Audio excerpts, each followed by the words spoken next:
मेरे प्यारे देशवासियों, नमस्कार। मन की बात में एक बार फिर आपसे जुड़कर मुझे बेहद खुशी हो रही है। देश के अलग अलग हिस्सों में हमारे देश के लोग देश हित में, समाज में हित में ऐसी अद्भुत चीजें कर रहे हैं, और जब उनके विषय में सुनते हैं तो हमें एक नई प्रेरणा मिलती है। आज कार्यक्रम की शुरुआत मैं एथलेटिक्स में देश की ऐसी ही उपलब्धि से करूंगा। कुछ दिन पहले ही झारखंड के रांची में national senior athletics federation competition हुआ। इसमें करीब 800 एथलीट्स ने हिस्सा लिया। देश भर से आए थे। इस दौरान 4 अलग अलग इवेंट में 4 नेशनल रिकॉर्ड टूटे। गुरिंदरवीर सिंह, विशाल टीके, तेजस्विनी शंकर, देव मीणा और कुलदीप कुमार, इन साथियों ने अलग अलग कैटेगरी में नए रिकॉर्ड बनाए। मैं सबसे पहले तो इन सभी को बहुत बहुत बधाई देता हूं। साथियों, एक इवेंट जिसकी देश भर में बहुत चर्चा हो रही है, वह है 100 मीटर रेस, 100 मीटर की दौड़। महज 2 दिनों के भीतर मेंस 100 मीटर रेस में नेशनल रिकॉर्ड 3 बार टूटा। जिन 2 एथलीट्स ने ये कमाल दिखाया है, वे हैं गुरिंदरवीर सिंह और अनिमेष कुजूर। मैंने सोचा इस बार मन की बात में इन दोनों खिलाड़ियों से बात की जाए। अनिमेष जी नमस्कार। गुरिंदरवीर, आपको भी नमस्कार, सत श्री अकाल। नमस्कार सर। नमस्कार। नमस्कार सर। अच्छा भैया, आपने तो बहुत बड़ा अचीवमेंट किया है। आपकी जोड़ी ने भी बड़ा कमाल किया है। हमने संगीत में तो जुगलबंदी देखी थी, लेकिन चुनौती में भी जुगलबंदी होती है कि एक बार एक चुनौती दे, फिर दूसरा उस चुनौती को उठा ले, फिर तीसरी बार कर ले। बड़ा इंटरेस्टिंग विषय रहा है आपका। मैं चाहता हूं कि मन की बात के श्रोताओं को पता चले कि आप लोग के विषय में उनको जानकारी हो, आपने जो पराक्रम किया है उसका पता चले। नमस्ते सर, मेरा नाम अनिमेष कुजूर है। मैं 200 मीटर और 4x100 मीटर का नेशनल रिकॉर्ड होल्डर हूँ। एंड मैं छत्तीसगढ़ से बिलोंग करता हूँ सर। एंड अभी मैं उड़ीसा से खेलता हूँ। मैं लास्ट ईयर एशियन मेडल और वर्ल्ड यूनिवर्सिटी गेम्स मेडल लेके आया। एंड मैं एथलेटिक्स 2021 से चालू किया, जब मैं स्कूल से पास आउट हुआ। मैं सैनिक स्कूल अंबिकापुर से पास आउट हूँ। एंड मैं पहले फुटबॉल खेला करता था। एंड मेरे पेरेंट्स कोविड के समय मुझे थोड़ी बहुत छूट देते थे कि तू जाके बाहर दौड़ ले या खेल ले। तो जब कोविड खत्म होने लगा तो मेरे फुटबॉल के जो फ्रेंड्स थे, उन्होंने मुझे बोला कि स्टेट मीट होने वाला है, जाके तू पार्टिसिपेट कर। एंड मैं पार्टिसिपेट किया। एंड मुझे पता नहीं था कि वहाँ से नेशनल का सिलेक्शन है। एंड मैं वहाँ से नेशनल का सिलेक्ट हुआ। एंड आज मैं इंडिया को रिप्रेजेंट कर रहा हूँ इंटरनेशनली। और गुरिंदरवीर जी का क्या है? नमस्ते सर, मेरा नाम गुरिंदरवीर है और मैं इंडियन नेवी में पैटी ऑफिसर हूँ और मैं इंडिया का सबसे तेज स्प्रिंटर हूँ। अभी मैंने 100 मीटर में 10.09 का नेशनल रिकॉर्ड बनाया है और मैं पहला इंडियन हूँ जो 10.1 के बैरियर के नीचे भागा है। और मैं कोशिश कर रहा हूँ मैं ट्रैक और वर्दी में भी अपने देश की सेवा करूँ। मेरे फादर और मेरे ग्रैंडफादर दोनों स्पोर्ट्स करते थे। तो हमारे इंडिया का कल्चर है, जब भी कोई त्योहार होता है जैसे दिवाली, जैसे नया साल, तो हम अपने घर की सफाई करते हैं। तो मैं अपने फादर की ट्रॉफीज और मेडल्स की सफाई करता था। तो मेरे को वो बहुत अच्छा लगता था। मैं बहुत खुश होता था। तो जब मैं कोई ट्रॉफी साफ करता था तो मैं पूछता था, अभी ये ट्रॉफी कहाँ जीती, ये मेडल कहाँ जीता, ये फोटो कब किया है। तो फिर मेरे को वो अपनी कहानी सुनाते थे भी मैं यहाँ खेलने गया, मैंने ये नेशनल मेडल जीता, ये मैंने अपनी टीम को इतना जिताया। तो फिर मैं भी उनको बोलता था भी मैं भी कोई स्पोर्ट्स करनी है। वो रनिंग करने जाते थे मॉर्निंग में, तो मैं उनको बोलने लगा भी मेरे को भी लेके जाया करो अपने साथ। तो मेरे को लेके जाने लगे, जो उन्होंने अपनी गेम स्पोर्ट्स में सीखा था तो मेरे को सिखाने लगे। तो मेरा इंटरेस्ट बनने लगा। मैंने यूसेन बोल्ट का वर्ल्ड रिकॉर्ड टूटता हुआ देखा। तो एक स्टोरी है ऐसे फनी, मैं अभी टीवी देख रहा था तो मम्मी ने मेरी ने टीवी बंद कर दिया, भी अभी बेटा पढ़ने का टाइम हो गया, आप पढ़ो। तो मैं कभी ठीक, आप मेरे को टीवी नहीं देखने देते, एक दिन ऐसा आएगा आप मेरे को टीवी में ढूंढोगे भी, देखो वो गुरिंदर दौड़ रहा है। तो मेरे को भी खुशी होती है जब मेरी माँ मेरे को टीवी पे दौड़ता हुआ देखती है। वाह वाह वाह, बड़ी शानदार बात है भी आपकी तो। हाँ जी। मिडिल क्लास फैमिली है सर। फिर मेरे फादर वो भी वॉलीबॉल खेलते थे। घर की प्रॉब्लम्स की वजह से उन्होंने अपनी स्पोर्ट्स छोड़ दी। उनका जो सपना पूरा करने वाला रह गया, तो उन्होंने मेरे अंदर वो सपना देखा भी मेरा बेटा वो सपना पूरा करेगा। तो मैं उनसे बातें करता था, फिर सुनता था मिल्खा सिंह इतनी मेहनत करते थे। मैं उनको बोलता था मैं भी एक दिन आपका सपना पूरा करूंगा। तो बोलते सपना पूरा ऐसे नहीं होता, उसके लिए बहुत हार्ड वर्क करना पड़ता है, मेहनत करनी पड़ती है। मिल्खा सिंह जी खून की उल्टियां करते थे, धूप में भागते थे, सारा सारा दिन ट्रेनिंग करते थे। तो वो चीजें मेरे को इंस्पायर करती थी। मेरे फादर मेरे को इंस्पायर करते थे कि मैं भागूंगा अपने देश के लिए मेडल लाऊं, जीतूं। और ये भी था भी जब मैंने इवेंट चूज किया 100 मीटर, सभी मेरे को बोलते थे भी 100 मत करो, 100 इंडियंस का इवेंट नहीं है, इंडियंस की बॉडी 100 मीटर के लिए बनी ही नहीं है। तो मैं और मेरे फादर हमेशा बोलते थे भी गुरिंदर, हमने ये चूज किया है, हम इससे पीछे नहीं हटेंगे।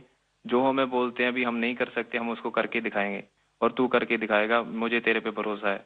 तो वो भरोसा जब मेरे को मेरे फादर ने मेरे पे किया, तो मैं उस भरोसे को अपनी हिम्मत बना के मैं चला, और मैं आज हर इंडियन बोलता है भी इंडियन स्प्रिंट कर। देखिए, आप दोनों ने बहुत बड़ा कमाल किया है और सिर्फ 2 दिनों के भीतर आप दोनों ने 3 बार नेशनल रिकॉर्ड तोड़ा है। 100 मीटर रेस में दौड़ना, और जैसा गुरिंदर वीर जी ने कहा कि लोग कहते हैं कि भारत के लोगों का तो बदन इस काम के लिए है ही नहीं, इतना मुश्किल होते हुए भी आपने काम किया। तो ये दोनों से मैं जानना चाहूंगा, और मन की बात के श्रोता भी सुनना चाहेंगे कि कौन सा जज्बा था, क्या जीत थी, क्या सोचा था और कैसे कर रहे थे, ये कितना मुश्किल होता है। जी सर, मैं गुरिंदर, मैं जब स्टार्टिंग में सर बहुत स्ट्रगल था, बहुत बार डाउट भी आया कि मैं सही कर रहा हूँ, मैं सही चूज किया, क्योंकि हर बार आप नहीं जीते, कभी कभी आप सीखते हो। जब मैं हारता था, जब मैं सही परफॉर्मेंस नहीं आती थी, कोई इंजरी आ जाती थी, तो मेरे घर वाले मेरे को सपोर्ट करते थे भी कोई नहीं, एक दिन बुरा चला गया, एक साल बुरा चला गया तो इससे जिंदगी खराब नहीं होती, सपने देखना नहीं छोड़ते। तो मेरे कोच ने भी मेरे को ये सिखाया, अगर तू नहीं करेगा तो कोई और नहीं कर पाएगा। तो ऐसे जब हमारी कम्युनिटी, हमारे आसपास के लोग हमें उत्साहित करते हैं, तो हमारा कभी वो मोटिवेशन नहीं टूटता। अनिमेश जी। सर मुझे तो सारे लोग बोलते थे कि जब मैं 2021 में चालू किया एथलेटिक्स, तो मुझे बोलते थे कि देख ये नया नया फील्ड है, तू कर पाएगा कि नहीं। तो मैं बोला कि अब मैं इस फील्ड में घुसा हूँ तो करूंगा ही। मेरे पापा भी हमेशा मुझे बोलते थे कि तू इस फील्ड में घुसा है तो कभी पीछे मुड़ के देखना मत, क्योंकि सोचते तो सभी हैं कि ये करना है वो करना है, बट करके बहुत कमी दिखाते हैं। तू बस इस फील्ड में घुसा है तो इस पे अमल रहना, इस पे आगे बढ़ना है। देखो सारी फैसिलिटीज सब चीज़ हम लोग सपोर्ट करेंगे, फैमिली सपोर्ट, फाइनेंशियल सपोर्ट, सब चीज़ हम लोग करेंगे, बस तू मेहनत कर और इंडिया को दिखा कि इंडियंस भी भाग सकते हैं। क्योंकि ये मुझे भी लोग बोलते थे कि इंडियंस की जीन्स ऐसे नहीं है कि वो सब 10 या सब 10-1 के अंदर भाग सकते हैं या कोई स्प्रिंट कर सकता है। बट अभी हम दोनों ने ऐसे प्रूव किया कि इंडियंस भी कर सकते हैं, ऐसा कोई हार्ड नहीं है हमारे लिए, हम भी सब कुछ कर सकते हैं। तो सर ये सारी चीज़ें मुझे बहुत मोटिवेट करती है, एंड जैसे जैसे हम ट्रेनिंग कर रहे हैं हम और टाइमिंग तोड़ रहे हैं अपना, एंड बाकी इंडियंस को भी ये चीज़ दिख रहा है कि इंडियंस भी कर सकते हैं, एंड हम और करेंगे सर अभी। एंड अभी हम दोनों का सिलेक्शन कॉमनवेल्थ गेम्स के लिए भी हुआ है, तो वहाँ अपकमिंग कंपटीशन में हम और अच्छा परफॉर्म करेंगे। अच्छा, देखिए, मेरे मन में भी एक कुतूहल है और लोगों को भी होगा। मैंने सुना है कि आप दोनों अच्छे दोस्त भी हैं। आप दोनों ने कुछ ठान रखा था क्या कि तुमने मेरा रिकॉर्ड तोड़ा तो मैं तेरा रिकॉर्ड तोड़ दूंगा? पहले अनिमेश बता दे। सर जी पहले रिकॉर्ड 10.18 का था जो कि मेरा ही था, एंड देन उसको गुरिंदर भैया ने सेमीफाइनल में तोड़ दिया 10.17 करके, एंड मैंने फिर से उसको सेमीफाइनल 2 में 10.15 करके तोड़ दिया। तो उस समय जब मेरा सेमीफाइनल हुआ तो हम दोनों ही खुश थे कि हाँ चलो ठीक है, तो आज रिकॉर्ड टूटा एंड चलो हम दोनों ने तोड़ा ऐसा। क्योंकि उस समय कंपटीशन में राइवलरी रहती है, बट हम दोनों ठान के रखे थे पहले से ही कि उससे पहले हम लोग सऊदी अरेबिया भी गए थे कंपटीशन करने के लिए, तो वहाँ भी हम दोनों रूममेट थे, तो हम दोनों वहाँ भी ऐसा बात करते थे कि इंडिया के स्प्रिंटिंग को आगे लेके जाना है, एंड हमारे ही हाथों में है वो चीज़, हम जो करेंगे वही बाकियों को मोटिवेट करेगा। गुरिंदर वीर क्या कहना चाहेंगे? हम दोनों ने डिसाइड किया था भी हम दोनों अच्छा भागेंगे। तो कभी भी सर एक दूसरे को जरूरत होती है तो एक दूसरे के साथ खड़े होते हैं। जैसे अभी रिकॉर्ड करने से पहले जब मैंने रिकॉर्ड किया फिर अनिमेश ने किया, तो जब हम वार्म अप कर रहे थे तो मैं अनिमेश को बता रहा था, अभी अनिमेश वो ब्लॉक सही है, उस पे जाके बैठ, वहां पे स्ट्राइड कर ले, हम वार्म अप यहाँ पे करेंगे, यहाँ पे वार्म अप सही होगा। तो एक दूसरे की हेल्प करते हैं, एक दूसरे की हेल्प करते हैं जब, तो दूसरा भी इम्प्रूव करता है, हम भी इम्प्रूव करते हैं। तो दोस्ती भी चाहिए सर, बट जब हम ग्राउंड के बाहर हैं, कंपटीशन के बाहर हैं तो हम दोस्त हैं, बट जब हम ग्राउंड में चले जाते हैं तो एक दूसरे के कॉम्पिटिटर हो जाते हैं। तो ये होता भी मैं इससे फास्ट भागूंगा, मैं इससे फास्ट भागूंगा।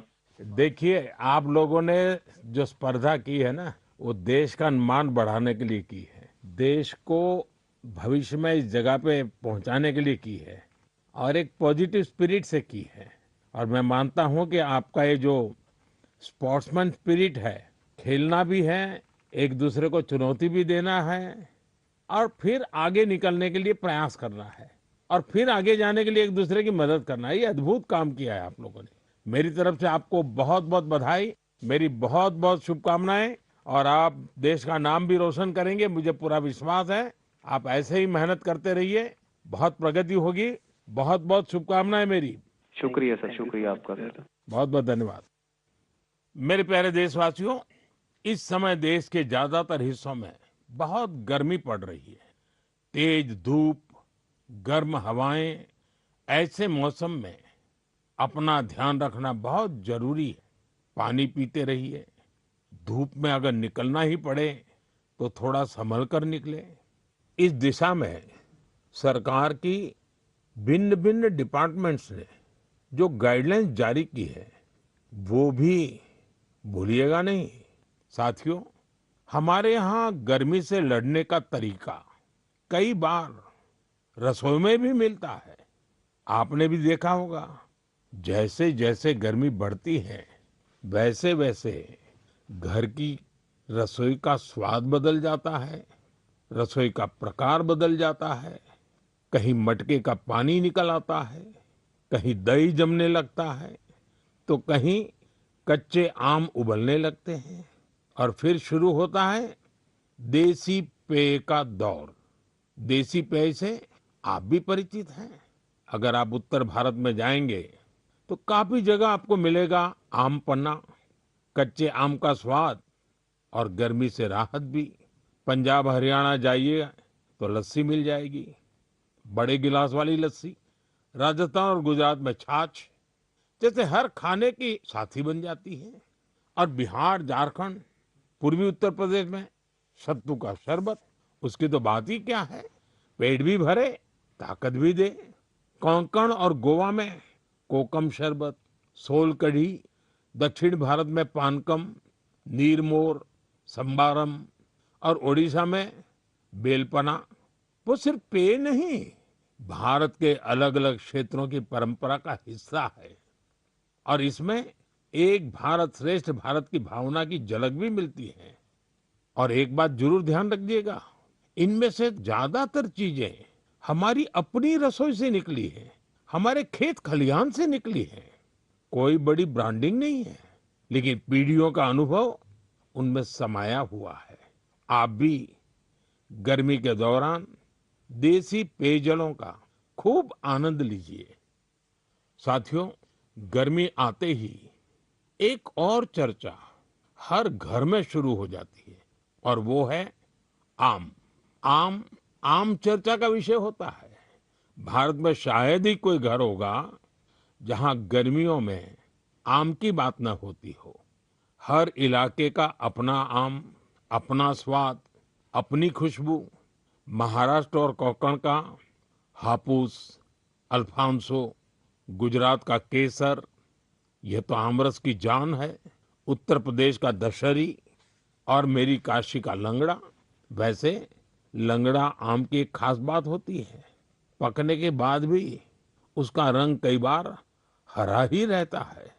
बिहार का जर्दालू, जिसकी खुशबू दूर से पहचान में आ जाए। चौसा, मालदा, हर नाम के साथ लोगों की यादें जुड़ी हुई हैं। दक्षिण भारत जाइए तो बंगनपल्ली, तोतापुरी, नीलम, मलगोवा, बंगाल का हिमसागर, उड़ीसा और आंध्र प्रदेश का सुवर्ण रेखा यानी जगह बदलती है, आम का रूप रंग और उसका स्वाद भी बदल जाता है। और साथियों, आम की ये यात्रा अब गांव से ग्लोबल मार्केट तक भी पहुंच रही है। आज मन की बात के माध्यम से मैं आम की पैदावार से जुड़े अपने किसान भाई बहनों की प्रशंसा करूंगा। आप देश की कृषि अर्थव्यवस्था के लिए आम किसान नहीं, बहुत विशेष हैं। ऐसे ही छाए रहिए। साथियों, गर्मी के इन दिनों में ऐसे तो स्कूलों की छुट्टियां होती हैं, लेकिन मैं एक ऐसे क्लास की बात करूंगा जिसमें आपका एडमिशन करने का मन कर जाएगा। साथियों, एक स्थिति की कल्पना कीजिए, एक ऐसा स्कूल जहां बच्चे भी आते हो, युवा भी और बुजुर्ग भी, जहां कोई फीस ना हो, कोई बड़ी बिल्डिंग ना हो, कोई क्लासरूम भी ना हो, और सबसे रोचक बात, वहां क्लास नदी में लगती हो। साथियों, ये कोई कहानी नहीं है, ये एक सच्चा प्रयास है। केरलम के आलुवा में साजी वलाशेरिल जी ऐसा ही एक स्विमिंग क्लब चला रहे हैं। अब तक 15,000 से ज्यादा लोग यहाँ तैरना सीख चुके हैं। साजी जी ने दिव्यांग बच्चों को भी स्विमिंग सिखाई है। इस प्रयास के पीछे एक पीड़ा भी छिपी है। कुछ वर्ष पहले एक नौका हादसे में कई छात्रों की मृत्यु हो गई थी। उस घटना ने साजी जी को भीतर तक झकझोर दिया। उन्होंने सोचा, अगर बच्चों को तैरना आता होता तो शायद कई जानें बच जाती। बस यहीं से शुरू हुआ उनका ये अभियान। साथियों, साजी वलाशेरिल जी का जीवन हमें एक बहुत बड़ी सीख देता है। सेवा करने के लिए बहुत बड़े साधन जरूरी नहीं होते, जरूरी होता है एक अच्छा इरादा और लगातार किया गया प्रयास। इन्हीं के दम पर हजारों लोगों के जीवन में बदलाव लाया जा सकता है। मेरे प्यारे देशवासियों, बीते दिनों मुझे यूरोप के नीदरलैंड जाने का अवसर मिला। वहां मैं कई मीटिंग में शामिल हुआ। इसी दौरान एक ऐसा क्षण आया जिसने हर भारतीय को गर्व से भर दिया। नीदरलैंड्स में आयोजित एक विशेष समारोह में चोला काल की प्राचीन ताम्र पट्टिकाएं भारत को वापस सौंपी गई। उस कार्यक्रम में नीदरलैंड्स के प्रधानमंत्री भी मौजूद थे। इन ताम्र पट्टिकाओं को लेकर मुझे देश विदेश से लगातार संदेश मिल रहे हैं। लोग खुशी जता रहे हैं, गर्व व्यक्त कर रहे हैं। दुनिया भर के तमिल समुदाय में भी इसे लेकर विशेष उत्साह है। साथियों, इन ताम्र पट्टिकाओं को लेकर लोगों में काफी जिज्ञासा भी है। इसलिए आज मैं इससे जुड़ी कुछ बातें आपसे साझा करना चाहता हूं। इनमें 21 बड़ी और 3 छोटी ताम्र पट्टिकाएं हैं। ये मुख्य रूप से राजा राजेंद्र चोला प्रथम द्वारा अपने पिता राजा राजा चोला के एक वचन को पूरा करने से जुड़ी है। इनमें आनाई मंगलम गांव को एक बौद्ध विहार को दान देने का उल्लेख है।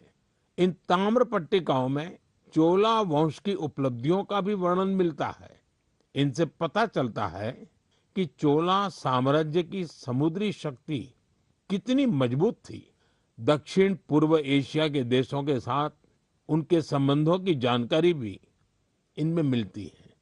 चोला साम्राज्य के समृद्ध इतिहास और संस्कृति पर हम सभी को बहुत गर्व है।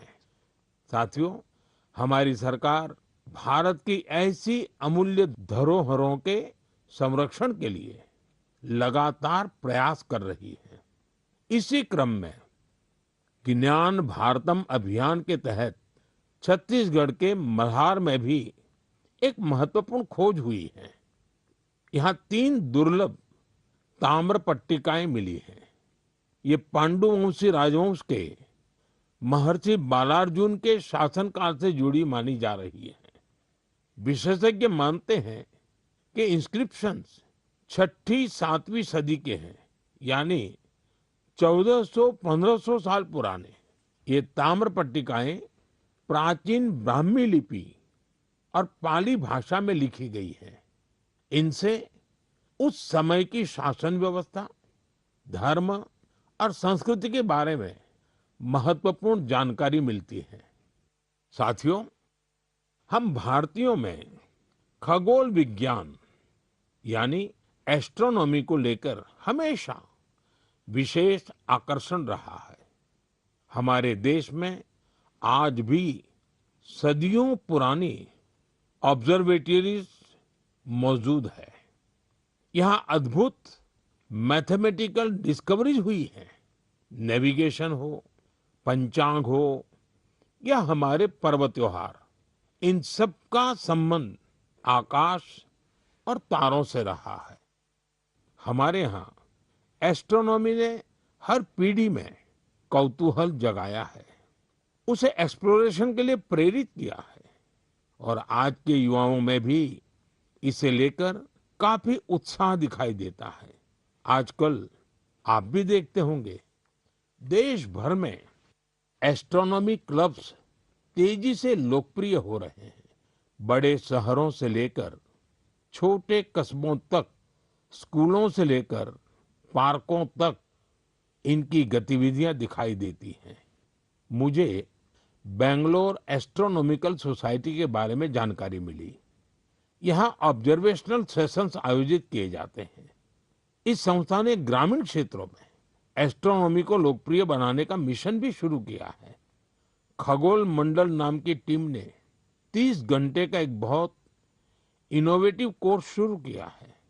साथियों, रात में तारों को निहारना अपने आप में अद्भुत अनुभव होता है। एस्ट्रो केरला नाम की एक संस्था नाइट ऑब्जर्वेशन कैंप और वर्कशॉप आयोजित करती है। यहाँ युवा साथी टेलीस्कोप बनाना और स्टार मैप्स का इस्तेमाल करना सीखते हैं। राजकोट के बिग बैंग एस्ट्रोनॉमी क्लब ने गिर के जंगलों से लेकर कच्छ के रण तक अनेक एस्ट्रोनॉमी इवेंट्स आयोजित किए हैं। ज्योतिर्विद्या परिसंस्था भी एस्ट्रोनॉमी के सबसे पुराने संस्थानों में से एक है।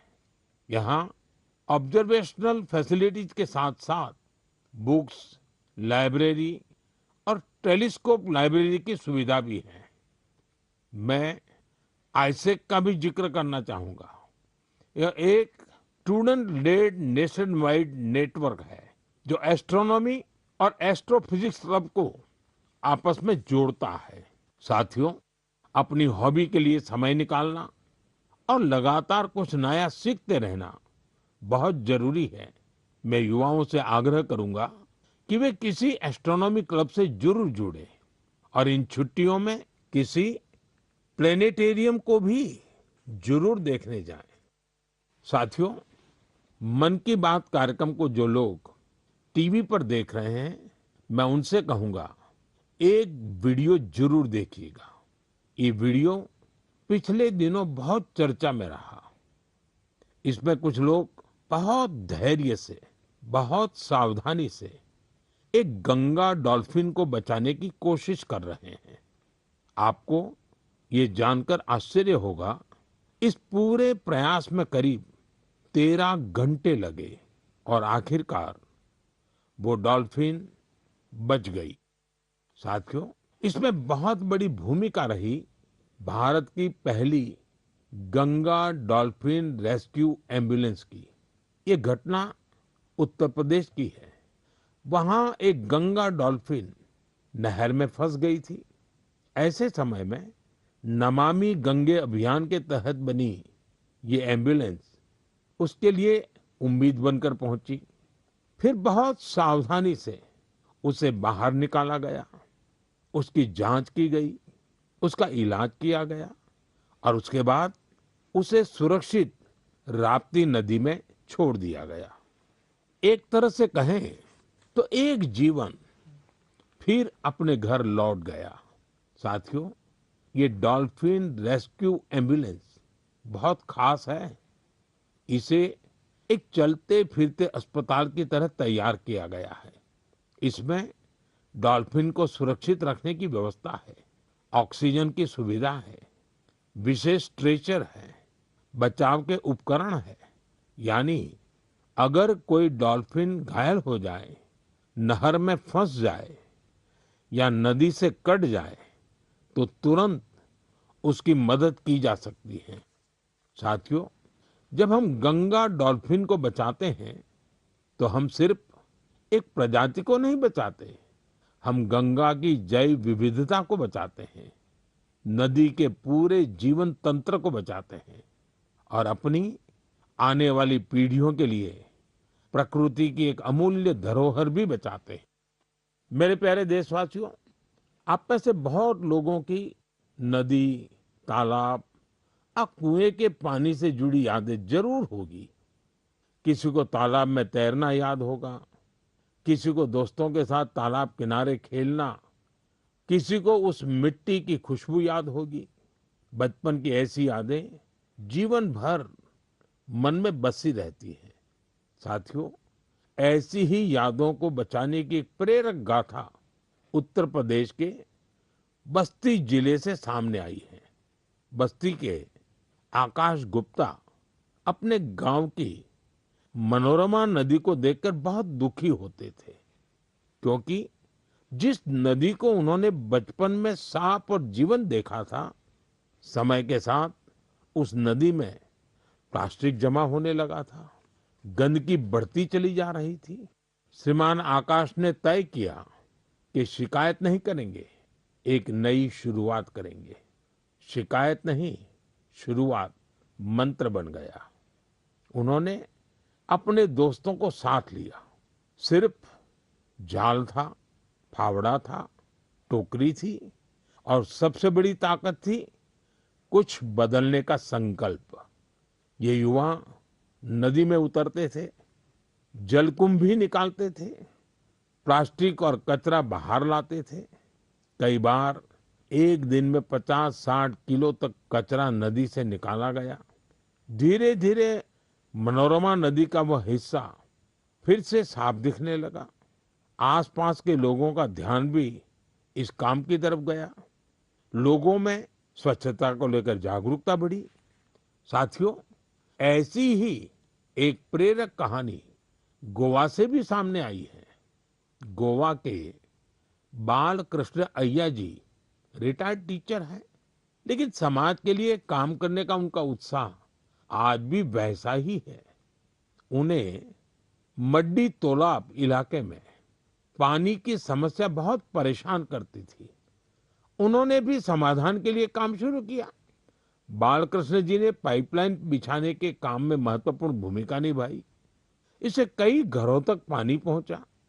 जिन परिवारों को पानी के लिए रोज संघर्ष करना पड़ता था, उनके लिए यह बहुत बड़ी राहत बनी।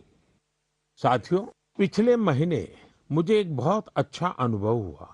इसका संबंध मन की बात से भी जुड़ा है, इसलिए आज मैं इसकी चर्चा आपसे करना चाहता हूँ। तमिलनाडु के नागरकोइल में मेरी मुलाकात एक टीचर से हुई। करीब 3 दशक पहले भी मैं उनसे मिला था। मैं बात कर रहा हूँ गिरिजा अम्मा जी की। इस मुलाकात के दौरान कुछ युवा स्टूडेंट्स भी उनके साथ थे। साथियों, गिरिजा अम्मा जी करीब 15 स्कूल चलाती हैं। इनमें चेन्नई का जय गोपाल गरोडिया हिंदू विद्यालय बहुत प्रमुख है। उनकी देशभक्ति की भावना हर भारतवासी को प्रेरित करने वाली है। उन्होंने मन की बात से प्रेरणा लेकर देश के अनेक सैनिकों के लिए योगदान का संकल्प लिया। इसके लिए उन्होंने अपने सभी स्कूलों के स्टूडेंट्स को प्रेरित किया। उन्होंने बच्चों से कहा कि वे वीर जवानों के लिए हर दिन 1 रुपया योगदान दें। यानी एक साल में हर स्टूडेंट की ओर से 365 रुपये जमा हुए। इस छोटे छोटे योगदान से करीब 40 लाख रुपए इकट्ठा हुए। गिरिजा अम्मा जी ने इस पूरी राशि का चेक मुझे सौंपा। उनसे बातचीत के दौरान मैंने महसूस किया कि माँ भारती के प्रति उनका समर्पण कितना गहरा है। पिछले वर्ष ही चेन्नई के पहले हिंदू विद्यालय ने अपने 50 वर्ष पूरे किए हैं। देश की शिक्षा और सांस्कृतिक गौरव को आगे बढ़ाने में स्कूल नेटवर्क की भूमिका बहुत प्रशंसनीय है। मैं इससे जुड़े सभी लोगों को बहुत बहुत बधाई देता हूँ और उन स्टूडेंट्स की भी विशेष सराहना करता हूँ जिन्होंने अपने वीर सैनिकों के लिए योगदान दिया। साथियों, भारत के हर गांव में, हर शहर में कुछ न कुछ ऐसा हो रहा है जो हमें प्रेरणा देता है। कई बार इन प्रयासों की ज्यादा चर्चा नहीं होती, लेकिन जब हम इन्हें जानते हैं तो ये विश्वास और मजबूत होता है कि देश अपने लोगों की शक्ति से आगे बढ़ रहा है। मेरा आपसे आग्रह है, अपने आसपास के ऐसे प्रयासों को जरूर देखिए। जो लोग समाज के लिए अच्छा काम कर रहे हैं, उन्हें पहचानिए, उनकी सराहना कीजिए, उनसे सीखिए और हो सके तो खुद भी किसी अच्छे काम से जुड़िए। अगले महीने मन की बात में कुछ और प्रेरक गाथाओं के साथ मैं फिर आपसे जुड़ूंगा। बहुत बहुत धन्यवाद। नमस्कार।